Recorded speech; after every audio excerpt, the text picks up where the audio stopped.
Warning. I chain smoke and I say fuck a lot. But I accept myself for the way I am. I accept you too. Viewer discretion advised.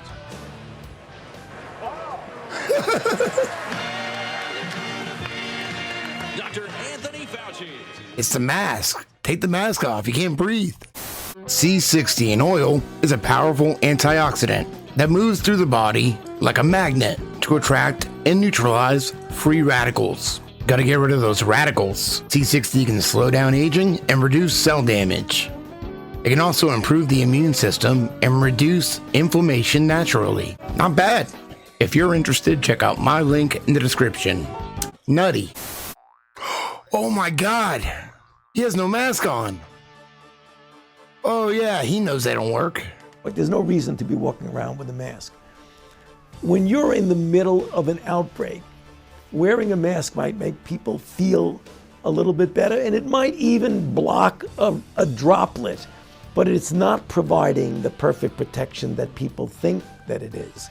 And often there are unintended consequences. People keep fiddling with the mask and they keep touching their face. And can you get some schmutz sort of staying inside there? Of course. But when you think masks, you should think of healthcare providers needing them and people who are ill. It seems like in the past few decades that Dr. Fauci has pissed a lot of people off. Date, Friday, May 12, 1995. From Dave, Act Up Plus at AOL.com. Subject, Act Up zaps Tony Fauci. I was one of the organizers of the action in San Francisco against Fauci. Here is the text of the flyer that was distributed to the diners at the Project Informed dinner. Hope it helps to clarify our position. Take care. Act Up. Quote, you were responsible for all government-funded AIDS treatment research. In the name of right, you make decisions that cost the lives of others. I call the decisions you are making acts of murder. Larry Kramer, quote, an open letter to Dr. Anthony Fauci, San Francisco Examiner, June 26, 1988. Anthony Fauci, you are a murderer and should not be the guest of honor at any event that reflects on the past decade of the AIDS crisis. Your refusal to hear the screams of AIDS activists early in the crisis resulted in the deaths of thousands of queers. Your present inaction is causing today's increase in HIV infection outside of the queer community. We are outraged that Project Inform, an organization that supposedly works on behalf of the infected community, would insult us by bringing you to our city. You can't hide the fact that you are nothing but a despicable Reagan-era holdover and drug company mouthpiece. With 270,000 dead from AIDS and millions more infected with HIV, you should not be honored at a dinner. You should be put before a firing squad. Clinical trials, government sanctions mass murder of PWAs. Anthony Fauci, you are a murderer because you oversee government-sponsored clinical trials that test and retest combinations of immunosuppressive toxic therapies that kill people with HIV. The majority of U.S. clinical trials involve worthless antivirals like AZT, combined with some other drug, generally another toxic antiviral. What these tests have proven is that you are able to piss away billions of dollars testing dangerous compounds that do nothing to improve the quality of life, to stop opportunistic infections, or to extend survival for people with HIV, AZT, 3TC, DDI, DDC, D4T, and the current crop of protease inhibitors are nothing but poison. 10 years of the plague has shown us that trying to kill the virus kills people with AIDS, and you, Dr. Fauci, know it. How long will it take you to start focusing on the immune system? It's 2020 and he still doesn't do that. How to boost it, and how to prevent the opportunistic infections that are killing people with AIDS. Even you admit that, quote, the immune response against HIV is extremely powerful and is clearly more effective than any type of therapeutic approaches currently available in controlling virus replication. Still, you give your blessing to clinical trials of highly profitable toxins that destroy PWAs, already compromised immune systems, CD4s and viral load, a marketing exec's wet dream. Anthony Fauci, you are a liar because you have known for years that CD4 counts are a travesty of a surrogate marker that, through drug company coercion, have been elevated to the status of, quote, a standard. Now that everyone else knows it too, you and your corporate drug company cronies are urging researchers to foist another useless marker, peripheral blood viral load counts, on our frightened, desperate community. Peripheral blood viral load fluctuates in blood circulation and offers virtually no indication of the health or disease progression in HIV-positive patient. According to a recent article in the April 1995 issue of Lancet concerning viral replication, quote, the principle that virus suppression will produce a major clinical benefit must remain an article of faith. Information like that isn't stopping doctors of death like Marcus Conant from insisting that, quote, patients should be treated earlier with combination therapy, and we should be using markers such as PCR and branch DNA to measure viral load as a surrogate marker in clinical trials. Your scheme isn't too difficult to figure out. Promote another invalid surrogate marker that has no relation to health or life expectancy of PWAs. Develop a test that costs $200 to $300 to measure this invalid marker. Encourage the creation of more deadly drugs that affect this invalid marker, and then compare the pathetic results you get from these deadly drugs to the more pathetic results you got from AZT and other nukes. In the eyes of the government, everybody wins. Companies that sell drugs and market tests get rich, and PWAs who sacrifice their bodies in your trials of death are eliminated from the face of the earth. The fact that your clinical trials aren't meant to save our lives is no secret. A December 1994 Beta article, quote, a remarkable combination, AZT plus 3TC, reports that the phase 2-3 studies of these drugs were, quote, designed to evaluate the effect of the combination on laboratory markers of HIV disease progression, such as viral load and CD4 counts, not critical endpoints, such as opportunistic infections and survival. AIDS activists from ACT UP San Francisco and DNCB Now have been screaming for over a year that HIV-positive people need to activate their cell-mediated immunity and raise their CD8 counts. These activists were invited to the NIH to present a forum and share their knowledge and experience with researchers. Finally, some researchers are coming around and hearing our voices. Doctors like Susan Buchbinder, who in the August 1994 issue of AIDS stated that, quote, elevated level of CD8 cells in healthy long-term HIV-positive individuals suggests that these cells play an important role in delaying disease progression. Because of your 1995 Annual Review of Immunology article, we know that you know this, Dr. Fauci, but still, you prattle on about those CD4s that tell us nothing at all. Selling out from murderer to Tony. One thing that 10 years of the plague has taught us is how easily people and organizations can be bought off. You are one of those people, Dr. Fauci. Project Inform is one of those organizations.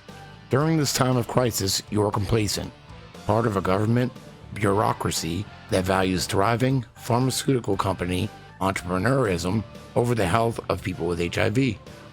You are a pill-pushing pimp that cooperates with drug companies in forcing dangerous concoction down the throats of a desperate community that is brainwashed into believing that taking a pill, any pill, will help them. AIDS drugs are not sold to help people. They are sold to make a profit. The situation is so out of control that drug companies now create and sell drugs like Marinol, a synthetic derivative of the natural compound marijuana. The conflict of interest, so apparent between you and the pharmaceutical corporations, has now been embraced by those in the AIDS community who claim that they are leaders. In their present state, organizations like Project Inform, San Francisco AIDS Foundation, and ACT UP Golden Gate are also embroiled in conflict of interest that they must be viewed as enemies by PWAs. Project Inform is still pushing AZT. San Francisco AIDS Foundation's Beta Records reads like a promo piece for Glaxo. And many of today's so-called AIDS activists are nothing more than public relations representatives whose job it is to create a demand for the latest overpriced cure du jour. In the meantime, grassroots efforts like the AIDS Cure Act are assailed by these sellout AIDS organizations that have no desire to ever see a cure. 10 years of hope? Fuck that. Try a decade of death and greed. Go back to Washington, you bastard. There will be a challenge to the coming administration in the arena of infectious diseases, both chronic infectious diseases in the sense of already ongoing disease, and we have certainly a large burden of that, but also there will be a surprise outbreak. And here's a letter to the director of the NIH, 1998, from the archives of the memory hole. HIV equals AIDS controversy. The hand in the till department. A letter to the director of the National Institutes of Health, Dr. Harold E. Varmus, from a concerned U.S. citizen regarding the questionable doings of one of the director's high-profile underlings. This letter to Dr. Varmus was officially posted to miscellaneous.health.aids by W. Fred Shaw on March 27, 1998. Harold E. Varmus, MD, Director, National Institutes of Health. Dear Dr. Varmus, as an AIDS activist, I am notifying you of serious breaches of ethical guidelines by the Director of the National Institute of Allergy and Infectious Disease, NIAID, Dr. Anthony Fauci, MD. This complaint isn't about personalities or superficial public perceptions, but rather something much more insidious. An institutional breakdown in ethics that has concentrated far too much power, authority, and blind trust in the hands of a single individual, Dr. Anthony Fauci. Without any doubt, the facts will prove that Dr. Fauci has broken the rules, Dr. Fauci has violated our trust, and Dr. Fauci has compromised the most fundamental principles of scientific ethics and integrity. As you continue to read, please keep in mind that in practice, Dr. Fauci has been the one single individual in the government who has assumed control over the government's response to the AIDS epidemic, even before HIV was discovered. When the evidence reveals that Fauci has concealed his conflicts of interest in violation of written guidelines, one must conclude that Dr. Fauci's judgment and influence have been for sale all along. Given the budget, mission, and pivotal role in protecting the public's health through the guidance of institutional medicine, private enterprise, and the governmental regulatory role, the implications arising from Dr. Fauci's misconduct are nothing less than astounding. Dr. Varmus, this deplorable situation happened on your watch, and it has been going on for quite a long time. Accordingly, I have only one question for you. Do you intend to take corrective action to prevent recurrence, or must agency policy be dictated from the streets? The conduct of Dr. Fauci and others has compromised the basic principles of ethics, public trust, and the most fundamental concepts that define, quote, scientific integrity. As director of the NIH and Nobel laureate, you know better than anyone that these principles cannot be compromised, nor can they be permitted to ever stand apart from the critical public health mission of the National Institutes of Health. Institute directors and managers are those whom we trust to define the rules, enforce the rules, and set the example for everyone else to follow. When there exist flagrant violations of written rules, regulations, guidelines, and standards at the highest levels, then only one rational viewpoint exists. There are no standards, no rules, and no regulations. Dr. Varmus, tolerance and permissiveness in such matters is no longer an option. If you have standards of ethics, behavior, and a working concept of, quote, scientific integrity, then please enforce these existing rules and standards and instill those concepts that are most important in defining the NIH culture. Dr. Varmus, the future of the public's health rests in your hands. You are the NIH director. The buck stops with you. Here are the facts. Inventors Anthony Fauci, NIAID director, and NIAID employees Clifford Lane and Joseph Kovacs filed for a patent on May 26, 1995. On December 9, 1997, patent number 5696079 was granted. This is the only patent on record for Fauci and is titled, quote, Immunologic Enhancement with Intermittent Interleukin-2 Therapy. It is important to note that this immunotherapy patent covers a product, not merely a concept, as described in the, quote, 13 claims, which is attached and made part of this complaint. The patent described in 1 above was a highly significant expansion of an earlier patent of the same name, patent number 5419900, quote, immunologic enhancement with intermittent interleukin-2 therapy. The earlier patent had been granted to inventors Lane and Kovacs in 1995. In May 1995, Fauci joined with his employees Lane and Kovacs as a third, quote, inventor. Thus, the patent was not only expanded to include Fauci, but it was widely broadened to accommodate diseases other than HIV that fall under the direct management, influence, and control of Dr. Anthony Fauci, NIAID Director. Dr. Fauci has failed to disclose his financial conflicts in regards to the taxpayer-funded human clinical studies involving IL-2 therapy for HIV infection. Since 1995, these IL-2 human studies have advanced from Phase 1 trials through the end of Phase 2 trials and currently are in the final phase of human trials, Phase 3. Throughout this time, these taxpayer-funded clinical studies were conducted under the direction and management of Dr. Lane and Dr. Fauci. Note, Dr. Lane's IL-2 financial conflicts were listed in a New England Journal of Medicine article in 1995.